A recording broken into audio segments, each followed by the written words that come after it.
Welcome back to the bench. This is episode 2 of the Nissan Patrol build. Today I'll be tearing into the rust. This particular corner will be my focus today.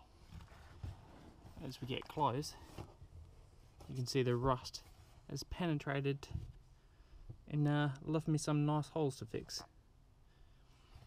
If you look around, I've already started in a few other areas that weren't so bad.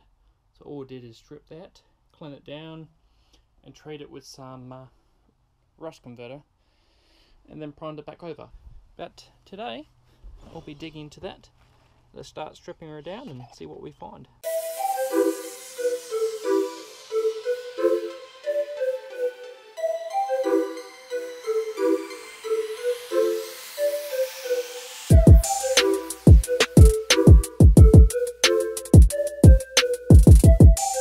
So I've been digging into it, and as you can see, there's a nice window there. So that's definitely going to need some more stripping. There's still a bit more loose rust I need to remove before I can at least treat that.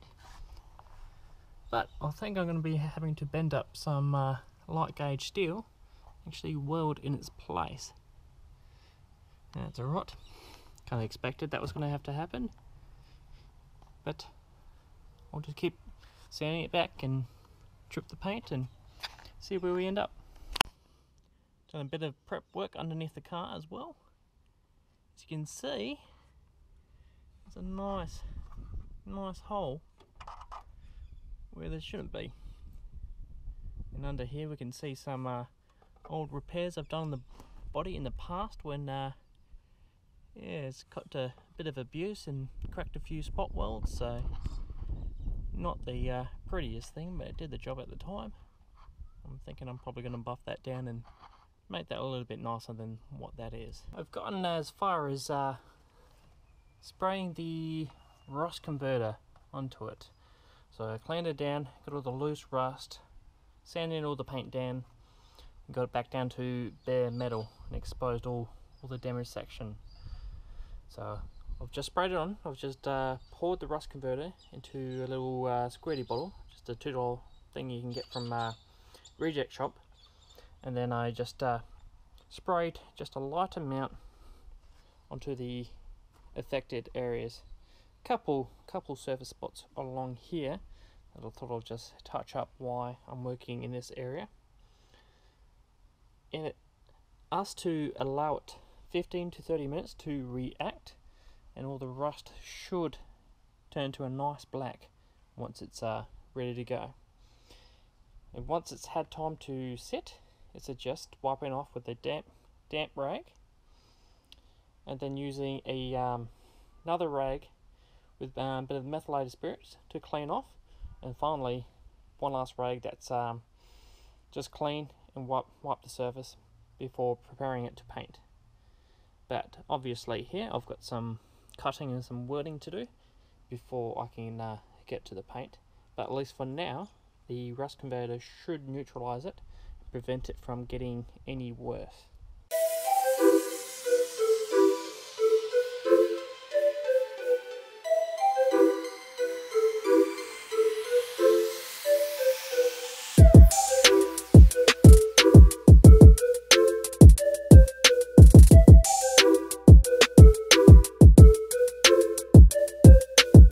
About to weld in this pressed bent sheet of metal that I've just bent up in the vise to the shape of the body. Now I've treated both surfaces, so hopefully that helps prevent rust from accumulating again. So what I'm going to do, just to make sure it doesn't move while I'm welding it, I'm just going to put a tack screw just in the center, so that will just hold it in its place while I tack it around. And once all the sides are done, I'll just wind the tack screw out and fill in the hole.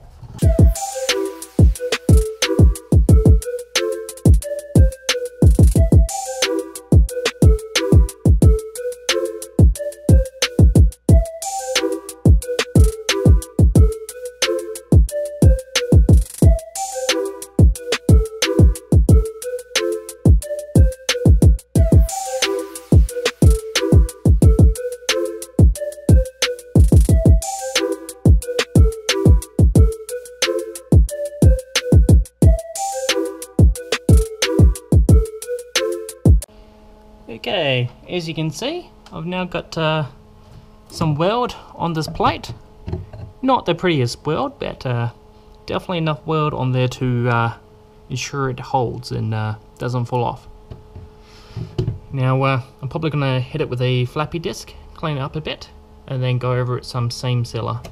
I'm probably going to go fill back in some of those grooves where the original seam sealer has been removed, and that should help prevent water from resting between the seams there.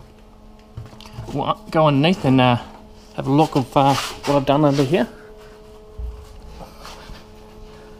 Now, definitely wasn't a perfect plate by any means. You can see it got quite a substantial gap, but I don't exactly want to fill that full of weld. I believe that's probably just going to get too hot and burn things that really shouldn't be burnt. So I'm thinking I'm just going to fill that full of seam sealer as well. Maybe even body filler, then I'll go over top it with seam sealer. Again, not the prettiest welds underneath. I've just gone around and tacked it on the inside of the lap joint. Definitely not being sealed by the weld, but yeah, definitely enough on there to ensure it doesn't fall off. So I'm taking a break from some rust and decided to pull some windows out. So I had a bit of a play with this side, and it actually came out really easy. It's actually a little concerning how easy this came out. And having a look at the other windows, like these barn doors at the back and the windscreen up front, looks like they all come out in the same manner. So I'll wander over here. We'll just have a look at this.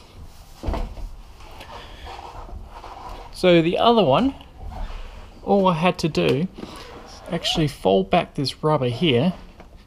Now if you're planning to reuse these rubbers, you've got to be very careful as they get a bit old and brittle. The other one had a couple cracks in it after removing it. But all I had done, some bread and butter knives and screwdrivers and what have you,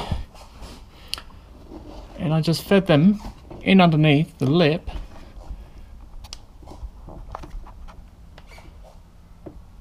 Somewhat like that. Get another one.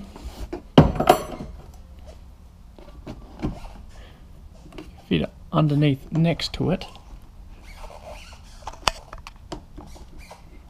It's a bit hard trying to hold the camera and show you. But essentially, that's what you do. And you just work more and more around. If you had trim tools, it'd probably work a little better and a little easier. But the idea is, you keep working them around, a series of bread and butter knives, trim tools, plastic, whatever you have laying around, put them there, and you just lever the plastic, the rubber, around, and it lets go of the lip. So we come back over here. The rubber was just holding onto this lip up here. So come back across. All I did is I got it started, got to about probably here, and between here of it being supported by screwdrivers and bread and butter knives, and it had it folded back. All I then did is go around the outside and actually pull the corner first. I was able to just lift it up and just pull it out just a little, and it was enough to free it. I might even just open this so I can hold both sides of the window at the same time. My goal is to replace these rubbers. Looking at all the rubbers and seals, they're all a bit tired around here. So the plan is to replace them all. Now I almost forgot to show you this little plastic vent here. We just need to take that out. So I found when I'm pulling this out, it tried to catch the edge of this and push it out. And there's a couple clips in behind here that I actually broke one in the process. Come around here. So this clip came out, or this one broke. It may have already been broken, but we don't have to break it. Probably shouldn't. So yeah, just take this vent out first. Save you a bit of trouble. Now I have this rubber started. As you can see, it is not connected in this corner, and all I'm doing is reach around. You can see as I pull that, it's kind of forcing the rest of the rubber to come to. Okay, had a win. Managed to get the windscreen out without putting any cracks in it. So I just kept with the process, kept bending that rubber around, and eventually the top popped out. And then I worked down the side to about this height on both sides. Then I was able just to grab the top of the windscreen and just lift up, and the bottom came free with almost no effort. So that's how you remove a windscreen from a GQ Patrol. For this episode, we'll leave it here. So we've managed to repair a little rust at a little patch in. Still need to add some filler underneath and do some seam sealer to replace all the sealer that we removed while treating the rust. Took the back windows out. So a bit of work this episode. Next time I'm thinking I want to start stripping back the dash, because there's about 10 years of wiring that's probably not fantastic, and a lot of it's probably not being used at the moment. So I'm going to strip the dash down, find where all the wiring that's been done, been modified, repair that's everything that isn't quite done right, and remove everything that's not being used. So I think that's where we're going to start. I'm probably going to do a little bit more on rust, but I think we'll figure it out as we go. If there's anything in particular you want to see, please let me know in the comments, and I'll do my best to fulfill that for you. Make sure you like, share and subscribe if you enjoy watching this and want to see more.